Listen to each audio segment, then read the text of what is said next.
Okay, so I'm just going to try and go through getting started with Reaper. So really basic. Getting started with Reaper and maybe putting a bit of reverb on through some free plugins. So first of all, you have to install and download Reaper, which you can find online fairly easily. Install the Windows 64-bit is the best one for most versions of Windows. I always install a 32-bit as well.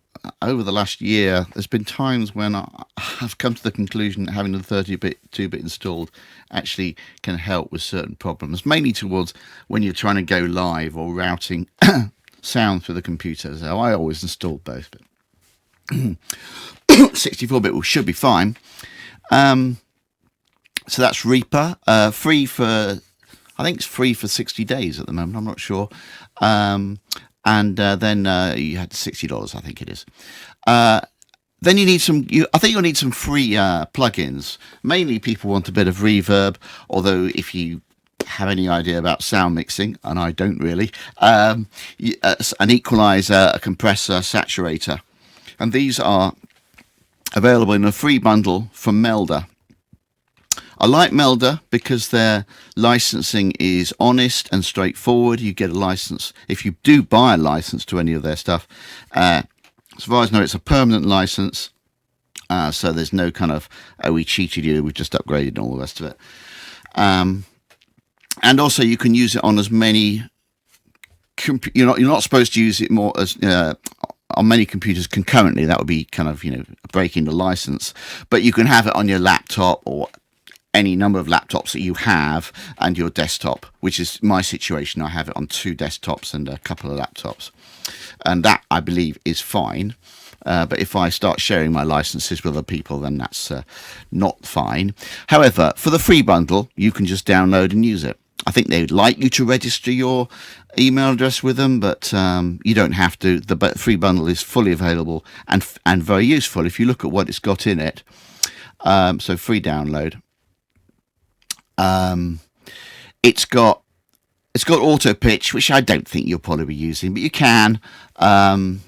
If you use auto pitch, I'd keep it quite modest, maybe 50% auto pitch or something. It's got a great reverb, M-Charm Verb. It's got a compressor, an equalizer.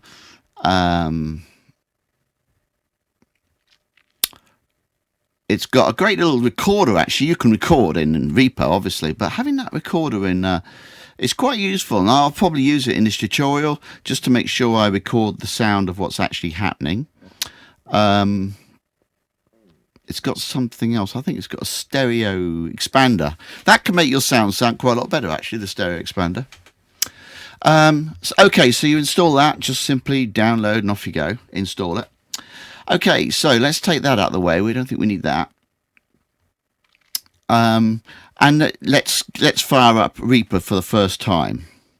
Now, if you're going to use Reaper, you probably need an ASIO interface like a Focusrite or a Behringer. You can use a USB mic as well. If you're just recording, that's fine. And in fact, you could probably even record on your webcam mic or anything like that. You'll end up trying to upgrade your quality and moving towards better microphones, etc. So that's why if you go with the webcam mic, you might find the quality is not really what it could be. There's a certain limitation in. One of the great things about ASIO interfaces is they get the sound into the computer and out again so quickly that you can hear what you're recording really well and clearly, and you could even hear what you're recording after you've put a bit of reverb on and effects. So actually what you can hear in your headphones is really going to be quite nice, and that's the beauty of an ASIO interface, that it's kind of so seamlessly integrated with the computer that you hear exactly almost how you're going to sound on the record or whatever. Whereas with the USB mic, you're one step removed. You basically input your sound and then you'll play it back later and listen to it afterwards. And same with a webcam mic. Okay, so we've got Reaper sitting in front of us here. What do? It looks a bit bewildering. Well, we're going to end up with a load of tracks on here. But to start with, you have to get sound going in and out. So you would, I happen to know it's Control P, but I think it's in Options, Preferences down here. So we go into our sound device. This little window comes up here, and I'm using an ASIO interface, a cheap, fairly inexpensive Behringer. So I choose my device as ASIO, and I choose the UMC ASIO driver, which is Behringer, and all the rest of it pretty much is automatic. I have personal preference for settings a 48,000 sample rate and 128 block size, which is quite low actually, but I do quite a lot of live sound through Reaper, so I like that low basically because it keeps the sound going through Reaper very quickly. If you're just concerned with pure quality, then you might want to lift that up to maybe 512, 256 or something like that. So that's our Reaper device set up, and it's not complaining, so it knows all about my Behringer interface. And if I look at the top right hand corner of Reaper, it says what it's doing. It says I'm going to record in 48 kilohertz 24-bit WAV file. The WAV file is the type of file that will save the sound in. I've got 4 channels because it's a 4-channel interface, 128 sample rate, and 5 millisecond input latency, I think 5 millisecond overall latency, 2.6 millisecond input latency. So if I see numbers under 10 for latency, I just think that's great. That's really pretty fast. My ears can't hardly detect 5 or 10 milliseconds of latency, of delay. In other words, delay caused by sound going into the computer, round and round, and come out to my headphones. Right, so I've got my blank Reaper set in front of me. The Melda plugins are installed, I know that. So the next thing is to put a track on. You can double click in this area here. This is where your tracks are going to appear, so just double click there and we have a track. And we're going to call this I don't know what to call it. Well, to start with, I'm going to call it, it's going to be the guitar track, so I'll call it the guitar track. I'm going to record to that track, so I want to arm it, and at that is the point where I'll hear what Reaper's doing in my headphones. So I actually hear what Reaper's hearing now. And I just do a right click on that and have a look to see where it's recording from. I would suspect it's my primary mic. Let's have a look. Input mono in 1. Yeah, that's my primary mic. So sound is going into Reaper. I can do what I like with it in Reaper, and it's going out to my headphones. On most Behringer or any interface, there's normally a choice of the kind of what they call monitoring. You can either monitor what the computer's doing with your interface, or you can monitor what the interface hears. So the fastest thing, if there are delays in the system and you're getting echo in your headphones or something like that, it's not the only reason for echo, but that can be a symptom of delay, then you do what's called direct monitoring with the Behringer, which you'll only hear exactly what you're putting into your interface, nothing more. That's less than useful really, but it can be what you have to put up with if you're experiencing some delays due to your interface or Reaper. Normally I like to have the monitoring in my Behringer. Actually, I've got it. Mine's got a mix button. I turn it over to the right, and that's all computer audio. So that's just hearing the actual computer audio. And that means it's hearing all the effects I'm putting on Reaper. Okay, so that's my guitar track I put on here. Don't need to do anything with that yet. I'll probably record to that in a minute. Before I do that, I'm going to do something which you might not need to do, but I need to do it for this tutorial. I'm going to do something called show the master track. Here we go, show the master track. I think always you should see what's going on in the master track. The master track is basically the combination of all the tracks you're putting in. So if I do that, the master track sits up here on top of the guitar track and the vocal track and any other tracks we put down here. So the reason I want to do this is because I want to actually put a bit of recording on the master track so that we hear the sound that's going on through Reaper. And this is really just for the tutorial. So I'm going to use, Melda's got the free recorder. So I'm going to use that and just set that up to record what we're doing here. Not there. Yeah. And so I'm just going to call this tutorial sound. More or less tutorial sound. Right, so I'm just going to record that. So you wouldn't, for recording, you'd normally use Reaper, but just for this tutorial, I'll put that on so we can hear what's going on. Okay, so we're sitting here in front of Reaper. We can hear what's going on in our headphones. We're really kind of ready for our first track. This is my main microphone here, condenser mic, going into the Behringer interface down here. And so when you record, it's better to record A, with a metronome, and B, do the tracks separately. So, for example, I'm all the time playing with my guitar and everything together. And you can get a good performance by doing the whole thing together. I think, in fact, a lot of landmark albums, the acoustic albums of the 60s, would have been just a bloke with a guitar in the studio. And even later than that, so I've seen like pictures of Paul McCartney recording Blackbird, where he's doing the whole thing in one take in the studio. And, you know, every time he mucks up, oh, God, and he has to start again. I don't think we do that today, actually.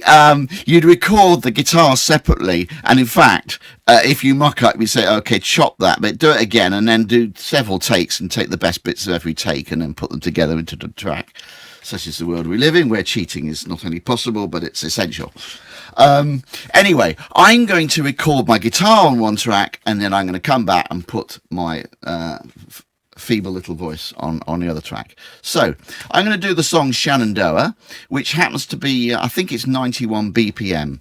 So for the metronome, I'll set that to 91. The metronome is down here. It's got a bit down. You can't really see it very easily. It's got a little tap facility down here. Actually, I don't know if you can see that. And I'm going to check the beat of Shenandoah. Yeah. So.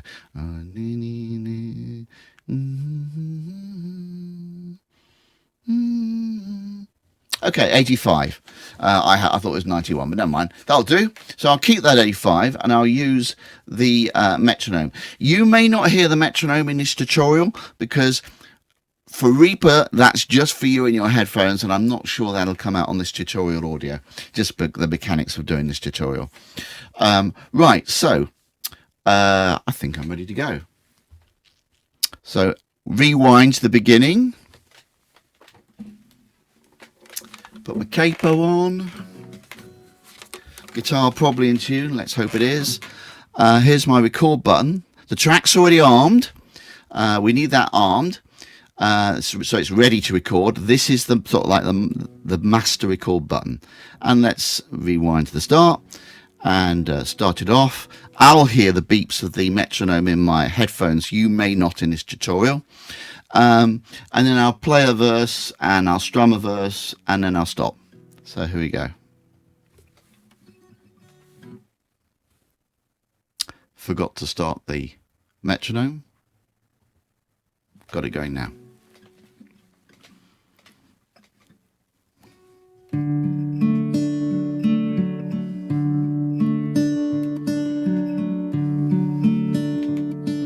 Okay, didn't have the mic in a good position, so let me put the mic down here. I could see that was a bit faint, so I'm going to stop that. And it says, do you want to delete all the tracks? Yeah, I don't want to keep any of the tracks I've recorded. So that's very typical recording setup there. In other words, first time you do it, you completely muck it up. So let's rewind to the beginning and record again. And I'll hear the metronome beeps in my headphones. Here we go, this sounds a bit better.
Okay, so I just stopped recording there.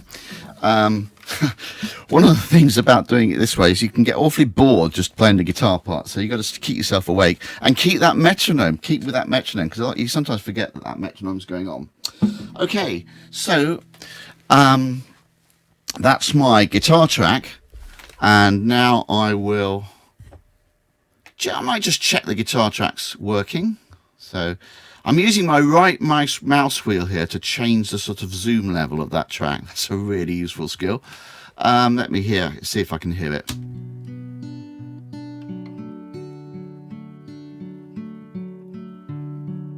Yep, seems to be more or less all right. I wish I'd paid a bit more attention to the metronome, but I think I've got it just about right. Not exactly in the pocket, as they say. So now I'm going to put a vocal track on. So double click in this area. And it's going to be the vocal track. Right, now, need to pay a little bit of attention here.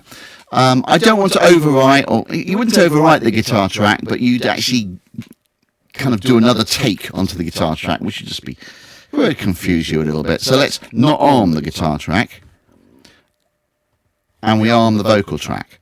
So now the vocal track is ready for recording, and the guitar track is just sitting there done. And we will hear the guitar track in our headphones when we come to sing the song, which is going to happen right now. So wish me luck. Shenandoah, have I done this for a while? I don't know. Right, here we go. It'll probably sound terrible, but then I'll put some stuff on it to see if I can make it sound better. Right, so here we go. Well, I should say, I'll know where to start because I've got quite a good chord sheet here. I'll just show you my chord sheet briefly. I mark out the bars, and when you're recording, you find you do this a lot. You mark the bars out because it's like a computer program. It does have to be everything in its place, Right, here we go. So, rewind to the beginning. Ready for the big record button. I remember I've got 2 bars before I come in. Here we go, this sounds a bit better.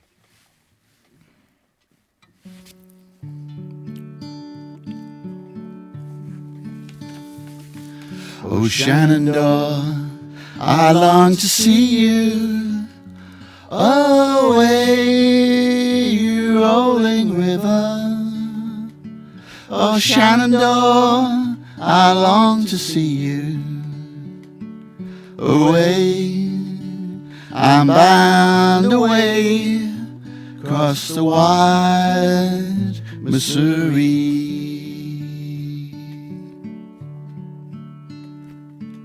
Oh, Shenandoah, I love your daughter. Away, you rolling river. For her, I'd cross your rolling waters. Away, I'm bound away across the wide Missouri.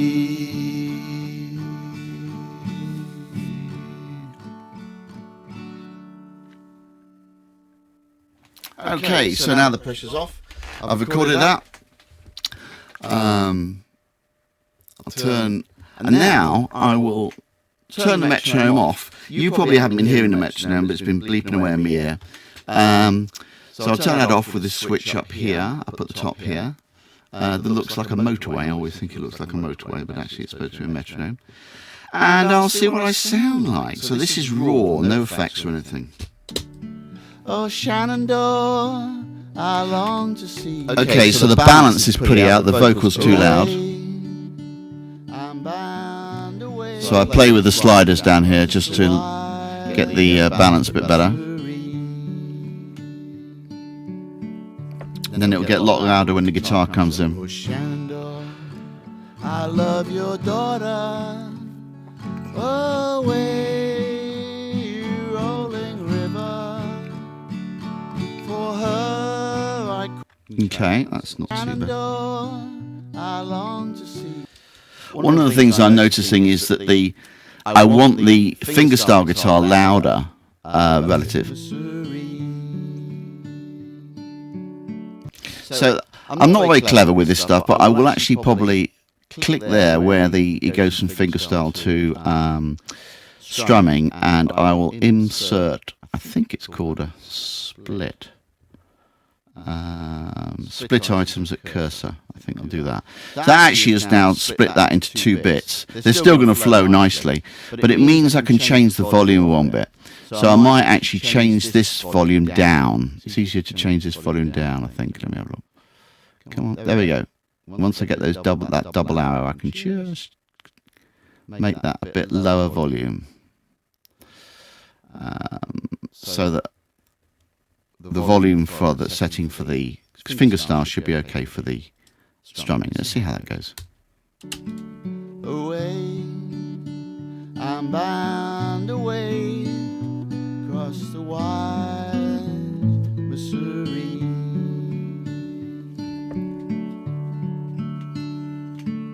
Oh, Shandor, I love your daughter.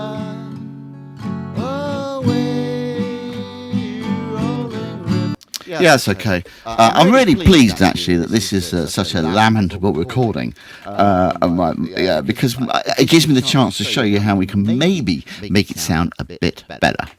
Okay, so I've got 2 tracks and my master track up there, and now I'll take the arming off that track, because I just want to listen to what's being done now. I'm not going to do any more recording. So what do we need to do to make this sound a bit better? The first thing, let's do some auto pitch. Always very cautious about auto pitch because it can make you sound actually worse, even worse than you were before. I just use the presets actually, and just keep everything a little bit dialed back actually. I'm not even sure what I'm doing here, but just a little bit so that when you're wavering your pitch, it'll pull you back slightly. So. Away, I'm bound away. I think that shows you actually auto pitch is not really a particularly great idea a lot of the time. I can try giving it the key, because this is in D major, isn't it? I don't think it'll help actually. I think I've just tried to do too much with the auto pitch. Just need to sing better really, but never mind. Away, I'm bound away. Okay, not too thrilled by that auto pitch, but I'll keep it there for now. Then next thing, let's add some reverbs. This is all from the free Melda plugins, so I'll add M-Charm Verb, and there's a setting I like there called White Trail. It's a preset, and I find White Trail of about 30% is not bad. Let's see if that isn't. Away, I'm bound away across the wide Missouri. Okay. Right, so anything more? Yeah, I think we can probably... I'm going to chuck a couple more things on here that I'm not sure if I really know what I'm doing with them, but I tinker with them and I sometimes make the sound a bit better. An equalizer, these are all free, a compressor, and a saturator. And I think they should be before the reverb, really. Roughly like that. So the equalizer, look at the presets. That's voice, yeah. Let's go with that. The compressor. Has it got anything here? Singing. Yeah, I suppose singing. Go for that. And the saturator. Any presets there that are interesting? Basic saturation, yeah, let's go for that. And let's see how that goes. Away, I'm bound away across the wide Missouri. Okay, so the guitar, what we can do with the guitar? Well, we can add the same things to the guitar the saturator, the equalizer, the compressor, and actually maybe a bit of reverb on there as well. I'm trying to think of all the ones that I told you that were quite useful. So probably not much reverb on the guitar. The compressor, we've got a preset for compressor. I think I'll just go default. I can't find a guitar preset. Equalizer, there's probably a guitar. Is there one there? Acoustic guitar. Yeah, let's go that one. Saturate, I feel. That's one. That's a basic saturation. Yeah. And a lot of these are about evening out peaks and troughs, actually. And you just tinker with them until you think you've got something that sounds a bit better. Right, so let me see how that's going.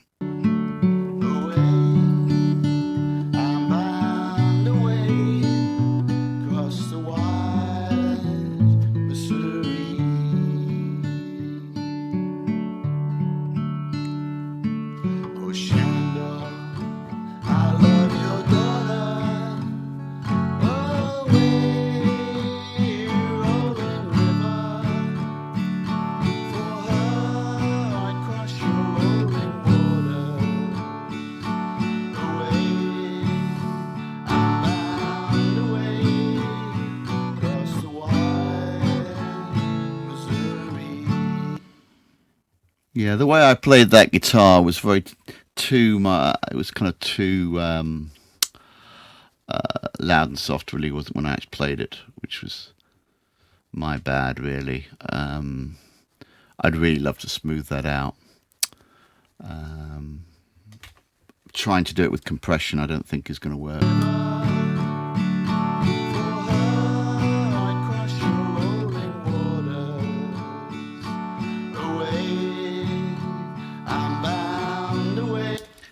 Okay, in my ears, the reverb is sounding a bit rich now, but sometimes that can be misleading because they get a little bit of delay and, well, no, it is. It's too much reverb. I think it has to be too much reverb. So let's take that down a bit.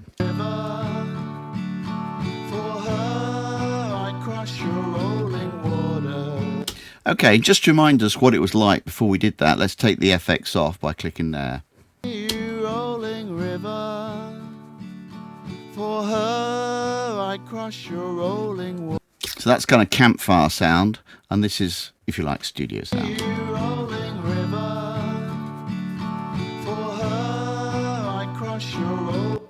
Okay, so that's just about it, really. The next thing you probably do, you save this. So just save the project as something. I don't know, John's first effort. I said, and then sometimes I've actually put like percussion on. So somewhere down here I've got these little wooden sticks, these clave sticks, and you could put those. So I could actually put another track going. Gives you a little bit basic percussion, and of course, there's loads you can go from here, and there's loads more plugins you can put on, and you can also do stuff on the master track. I'm not sure if there's anything I would put on the master track, actually. Actually, the stereo expander. Yeah, that's quite useful on the master track. So I've already got that recorder, which you wouldn't need on the master track. You would use Reaper for recording. But if I just had to find that stereo expander, which is stereo expander from Melda, which is a free jobby. Wide. Okay, let's go wide. I quite like that. Let's see if that sounds a bit fuller. Okay, so that's it. Then I would actually want to export this as a sound file. So I'd go export, is it? Render. That's what you do. You render it, and it'll it'll say, do you want to render as a WAV file? The other choice is an MP3, really. I quite like MP3 files because they take up a lot less space on your hard disk. You'll find you're quite full of WAV stuff. All your tracks that you've recorded in here, Reaper will save for you anyway behind the scenes, and I'll show you that. Anyway, I'll just save this, get that rendering. Here we go, this sounds a bit better.